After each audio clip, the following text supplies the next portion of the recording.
இந்த வீடியோவில் இருக்கும் சிறுவன்தான் 12 வயதான கொடுவை அன்பு.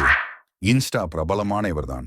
கடந்த ஒரு வாரமாக சமூக வலைத்தளங்களில் மிகப்பெரிய மோசடி பேர்வழி என்று கழுவி ஊற்றப்பட்டு கொண்டு ட்ரெண்டிங்கில் இருக்கிறார்.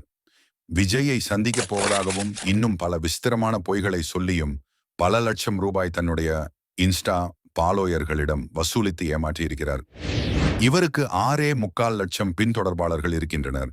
இவரது டுபாக்கூர் பதிவுகளை 1.5 மில்லியன் மக்கள் இதுவரை நம்பியுள்ளனர். ஆக ஒரு 12 வயசு குட்டி அணில் சொல்ற டுபாக்கூர் பொய்களை நம்பி இத்தனை லட்சம் பேர் ஏமாந்து பணத்தை அள்ளி கொடுத்திருக்கானுங்க என்றால் 52 வயதான நம்ம சொல்ற டுபாக்கூர் பொய்களை எப்படியும் ஒரு 2 கோடி பேராவது நம்பி ஓட்டு போட்டு முதலமைச்சர் ஆக்கிடுவாங்க என்று நம்பிதான் வந்திருக்கிறார் என்று சொன்னோம். உண்மைதானே நண்பர்களே? தேர்தல் அரசியல்ல ஜெயிச்சவங்க தோத்தவங்க அத்தனை பேர் பாடத்தையும் படிச்சுட்டு பல பேரோட உந்துதலை ஊக்கமாய் எடுத்துக்கிட்டு என்னோட கெரியரின் உச்சத்தை உதறிட்டு அந்த ஊதியத்தை உதறிட்டு உங்க விஜயா உங்களை மட்டுமே நம்பி வந்திருக்கேன்.